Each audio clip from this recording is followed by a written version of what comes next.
नमस्कार, मेरा नाम डॉक्टर कौशलदीप सिंह है। मैं न्यूरो सर्जन हूँ। आज हम लोग स्ट्रोक के बारे में बात करेंगे। स्ट्रोक या लकवा दो तरीके का होता है। एक जो लकवा होता है उसमें खून की नसें दिमाग के अंदर फट जाती हैं, जिसकी वजह से दिमाग के अंदर खून जमा हो जाता है। दूसरा जो लकवा होता है उसमें दिमाग की खून की नसें में रुकावट आ जाती है, ब्लॉकेज आ जाता है, जिसकी वजह से दिमाग को प्रॉपर खून की सप्लाई नहीं पहुँच पाती, ऑक्सीजन की सप्लाई नहीं पहुँच पाती है, जिसकी वजह से पेशेंट को स्ट्रोक हो जाता है।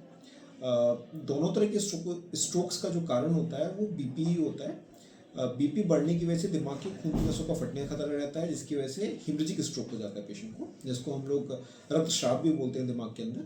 जबकि खून की नसों में रुकावट का जो कारण रहता है वो बीपी रहता है। उसका जो कारण होता है कि जब भी बीपी तेज एकदम से बढ़ता है, उसकी वजह से दिल के अंदर से या गर्दन की नसों में से क्लॉट निकल के जाते हैं, जो कि दिमाग की नसों को जाके ब्लॉक कर देते हैं, जिसकी वजह से पेशेंट को स्ट्रोक हो जाता है। इस तरह के स्ट्रोक को हम लोग ब्रेन अटैक भी बोलते हैं।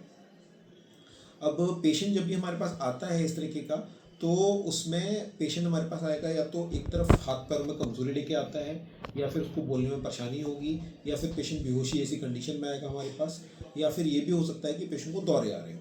इन सभी कंडीशंस में पेशेंट को हमें आईसीयू में शुरू के 3 से 5 दिन रखना पड़ता है, ताकि उसको हम लोग प्रॉपरली मैनेज कर सकें। इस दौरान शुरू के 3 से 5 दिन में बीपी के बहुत ज़्यादा वेरिएशंस होते रहते हैं, जिसकी वजह से खून के नए थक्के दिल में से या गर्दन की नसों में से निकल के जा सकते हैं, जो कि नए स्ट्रोक करा सकते हैं, जिसकी वजह से एक ऐसी कंडीशन जिसमें ऑपरेशन की कोई ज़रूरत नहीं होती है, वो ऑपरेशन की ज़रूरत में कन्वर्ट हो सकता है। तो ऐसे मरीजों के अंदर पहला हमारा जो लक्ष्य होता है वो रहता है कि बीपी को धीमे धीमे करके कंट्रोल किया जाए, ताकि दिमाग के अंदर खून के नए थक्के निकल के ना जाए। दूसरा जो हम लोगों का टारगेट रहता है ऐसे मरीजों के अंदर, वो रहता है कि खून को हमें पतला करना होता है। खून के पतला होने की वजह से खून के नए थक्के बनने बंद हो जाते हैं, जिससे पेशेंट को उसका फायदा मिलता है।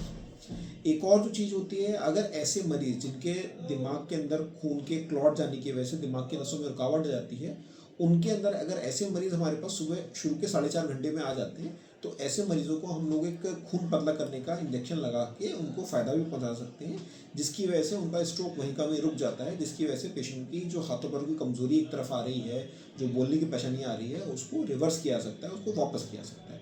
लेकिन ये इंजेक्शन काफ़ी महंगा होता है, तकरीबन 50,000 रुपये के आसपास का इंजेक्शन आता है, और इसको लगाने का फ़ायदा तभी होता है जबकि मरीज़ हमारे पास 4.5 घंटे के अंदर अंदर आ जाए।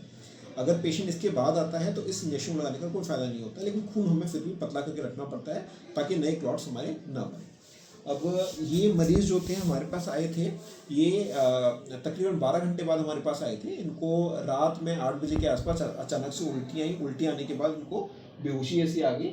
इसके अलावा मरीज़ का सीधे हाथ पैर ने काम करना बिल्कुल बंद कर दिया था, और ये बोल भी नहीं पा रहे थे। जब सुबह हमारे पास मरीज़ आए, हमने इनका सीटी स्कैन कराया। सीटी स्कैन पेशेंट का बिल्कुल ठीक था।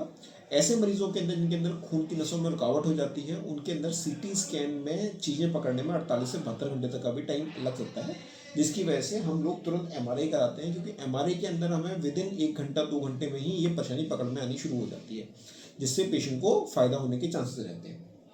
तो जैसा आप देख पा रहे हैं, इस मरीज़ का सीटी स्कैन बिल्कुल ठीक है। इसके अंदर हमें कोई नसों के अंदर रुकावट नहीं दिख रही है इसके अंदर, हाँ। लेकिन वही एमआरआई जो कि विदिन 1 घंटे में हम लोगों ने करवाया, इसमें हमें दिख रहा है कि बड़ा स्ट्रोक है पेशेंट को। एक जो सफ़ेद रंग का आप धब्बा देख पा रहे होंगे, ये पूरा का पूरा हिस्सा जो है दिमाग का, यहाँ पे ब्लॉकेज हो गया है। 2 दिमाग की बड़ी नसें हैं, जो कि बोलते हैं मिडिल सेरेब्रल आर्टरी और एंटीरियर सेरेब्रल आर्टरी, दोनों के अंदर ब्लॉकेज आ गया है, जिसकी वजह से ऑलमोस्ट 50 to 60% जो हिस्सा है दिमाग का एक तरफ का, वो ब्लॉक हो गया है मरीज़ का, और जिसकी वजह से पेशेंट की आवाज़ चली गई है, जिसकी वजह से मरीज़ अपना सीधा हाथ पैर नहीं चला पा रहा है। ये कंडीशन पेशेंट के लिए काफ़ी क्रिटिकल कंडीशन है, ठीक है। और ऐसे मरीजों को हम लोगों को खून पतला करके उनको फ़ायदा पहुँचाने की कोशिश करते हैं, लेकिन पहले हमें आईसीयू में ही मैनेजमेंट करना पड़ता है। पहला हमारा जो टारगेट रहता है वो रहता है कि बीपी कंट्रोल करने के बाद पेशेंट का खून पतला किया जाए, और साथ में पेशेंट की जान के ऊपर भी जो खतरा है उसको टाला जाए उसके अंदर। बाद में जब मरीज़ आईसीयू से बाहर आ जाता है, जब उसको प्रॉपर होश आ जाता है अपना, और थोड़ा वो हाथ पैर चलाना शुरू कर देता है, तो हम लोग पेशेंट की फिजियोथेरेपी वगैरह स्टार्ट करते हैं, और फिजियोथेरेपी के साथ हम लोग पेशेंट को फ़ायदा देते हैं कि भाई खून की पतला करने की दवाएं उसकी लगातार चलती रहती हैं, बीपी कंट्रोल करने की दवाएं लगातार चलती रहती हैं, और मरीज़ को धीमे धीमे इन सब चीज़ों से फ़ायदा आता है। और ऐसे मरीजों में जो देखा गया है वो कि 6 महीने तक पेशेंट को धीमे धीमे करके इंप्रूवमेंट आता है। धन्यवाद।